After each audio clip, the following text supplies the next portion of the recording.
Hey, what is going on guys, it's Tharshey and welcome back to another video on the channel. Today we're going to be taking a look at my first impressions of Season 4 of Lord of the Rings Rise to War. So Season 4 in Lord of the Rings is good vs evil. Basically the devs have forced roleplay only because it's good vs evil as the campaign is following the Fellowship of the Ring. So if we go and click over here and we look at the Fellowship, so this is the map obviously as you can see. So we have Gondor in the bottom, we have Rohan, we have LOTR, and we have Erebor.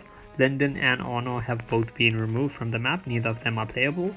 Then for the evil factions we have Angmar, we have Isengard, we have Rune, and we have Mordor. So Variegs and Gundabad have both also been removed. And basically we're gonna have to escort the Fellowship all the way from Hobbiton to Mount Doom, just like in the movies, and the good factions are going to be trying to escort them there and protect them and stuff like that, while the evil factions are obviously going to try to stop them. So how it works exactly is basically the good factions will have to capture the sector the ring bearers are in currently, as well as all the adjacent sectors to help them speed up, and the evil factions are obviously going to try to stop us from doing that. And there's also corruption. I'm not sure how exactly corruption is going to work, but basically if you fully corrupt the Fellowship then they fail in their journey, but if you don't then they can still make it. So I'm not sure exactly how this is all going to work, but right now if we have a look here, so if we click here, status resting, next target Hobbiton, expected in 9 hours. So the Fellowship is going to be making the way to Hobbiton, I believe. Influence our speed, so I believe the speed right now is just equal because there's equal evil and good influence. So yeah, it's definitely different from season 1, 2 and 3. Season 1 it's just normal, season 2 you have roleplay and normal, and then season 3 is pretty much a repeat of season 2. It's not really that much different, just a few extra factions added to the map. But now season 4 we have something really unique and really different. And yeah, it's really cool, especially because one really cool feature is everyone who's in good side can join the same Fellowship regardless of faction. So like if we take a look at my Fellowship, right, we just help them out and we go to members, I know some of our members are actually not in Erebor. Even though I'm playing Erebor and all my old god players are playing Erebor, we have some players here who are actually in other factions. So let's just have a look and see. No, he's Erebor, okay. Just want to see if any of these guys, yep, there we go, this guy, Cranorax, he's actually playing Lothlorien, and yet he's in my Fellowship in Erebor. So I think that's really cool. So even if like, your friends want to go and play a different faction, they can play a different faction and they can still remain in your Fellowship with all their friends and their buddies. So that's pretty cool. Anyway, so yeah, that's the ring. What does this do? Yeah, so this is the members of the ring, like the Fellowship. So at the moment it's just Merry and Pippin and Frodo and Sam. And then I assume once they reach like Rivendell, where like they did in the movies, then you'll add on Boromir and all the other characters, so Legolas and Gimli, etc. to the Fellowship. For now, yeah, it's just Merry and Pippin and Frodo and Sam. What is pack actually? No idea what that screen's meant to do, but yeah. So yeah, this is currently how we're at, and if we take a look, actually let's go to progress. So yeah, the first part is trouble stirring. There's 32 hours left in this. The free peoples occupy 20,000 or more land tiles and occupy more than Sauron's forces when time is up.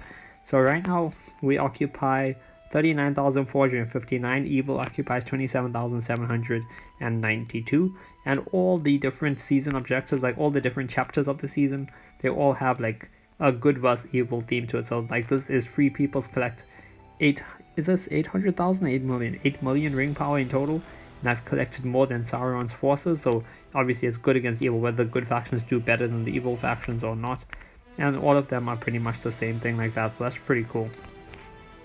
Challenge, just the battle pass. Well, I didn't really. Battle pass is the same as all the previous seasons, just give you Mithril, give you some of these commander respect items, gems, mathams, and pretty much that's it. Though they do give you the gigantic hammer, which is pretty cool. Might attack and attack for large units, so that's pretty great. And yeah, target, so campaign for the War of the Ring. So if you help the ring bearer get to Mount Doom, then you will get obviously you get rewards. So if it's a victory, which means for good side, if we obviously get the ring bearers to Mount Doom, then that's the rewards we'll get. If we fail, then that's the rewards we'll get depending on our placement. So let's just look at ranking right now. Okay, yeah, right now there's not really any. Some people actually do have a contribution. Okay, I wonder how. That's interesting. Anyway, next is full siege. Your side obtains +5 for each control point you occupy. Occupy more than 40 control points to obtain extra campaign rewards. So basically this depends on how many points, how many keeps and control points we actually occupy. The more we occupy, the more rewards we get at the end. Capital defense, defend 3 of your side's capitals to obtain. So this actually means we can't just defend like Erebos capital, we have to defend Lothlorians and Rohans and Gondors as well, or we have to try to defend at least 3 out of the 4. Ring power, you just have to have your ring level reach level 60, so that's pretty cool. If we look at info and rewards, I don't think there's going to be any new rewards though, so yeah, it's still all the same rewards. There's nothing new that I can see. Ranking, because a lot of people have been talking about good side being absolutely OP, evil side having no chance. So let's not look at that or personal production. Let's look at fellowship production. Okay, so the top 2 fellowships are Lothlorian, so that's good side. But then the next 2 fellowships are evil. Okay, so number 3 and number 4 are both evil fellowships, and they're not that far behind the 2 Lothlorian fellowships.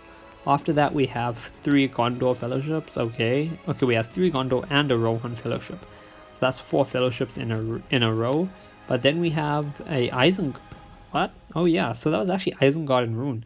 So very surprising, because like my first 3 seasons, these factions were never played. It was mainly Mordor and Angmar, and then in season 3 was the Variegs and Gundabad.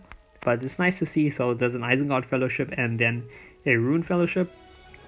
At number 11 is my fellowship in Erebor Ring. So yeah, we're actually the strongest Erebor fellowships. That's pretty cool. Then there's another Rune fellowship, Lothlorien, Erebor. So, and then some of the Mordor ones.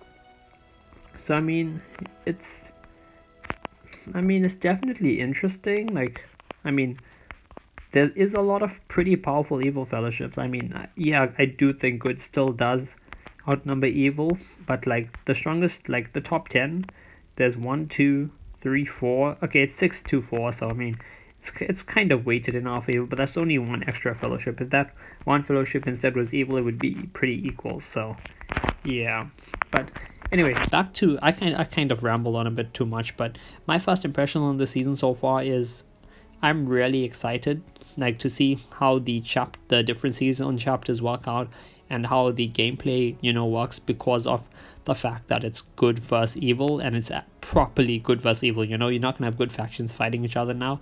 Like, the game makes it so we actually have to work together, try to protect the ring bearers, get them to their objective, stop the evil factions from corrupting them and waywarding them, or stopping them on their journey. So that is something I'm definitely looking forward to see how this all works out. And obviously having the campaign be so different from previous campaigns is something I'm very excited for as well, because it's getting kind of boring just doing the same thing each time with just a new feature like united factions, or just having extra factions added on. It wasn't enough being added. Now this time it's very different. I know people are complaining about good versus evil and stuff, but I feel it's a welcome change. So that is something that I'm pretty happy about. Obviously another thing I really like is because all the good factions are working together, like we can have members from different factions all in the same fellowship, which is pretty great. There's also this there's the spring events, which it's different. I mean, we have the riddles, which is great. We have this thingy where we just get free rewards every day. Then we have the chest. Obviously it's nothing too great. The only good thing about this chest is you can choose which respect item to receive after opening it 10 times. And then the last thing is the garden. So yeah, I was not expecting to be building a garden, but it's pretty cool. Honestly, I like it. I mean, I would like to just continuously build my garden and stuff. I mean, it's pretty fun, and I think my garden looks pretty decent. If you guys want to come and have a look at my garden, come look at it, give it a like, water my plants for me, I don't mind. So yeah, that is pretty great as well. But yeah, anyway, that's pretty much the video. Wait, is there any new ring talents? Actually, I didn't check. No, I don't think so. Okay. Yeah, so that's pretty much the video for today, guys. It's just my first impressions on Season 4 of Lord of the Rings Rise to War, which is the War for the Ring campaign.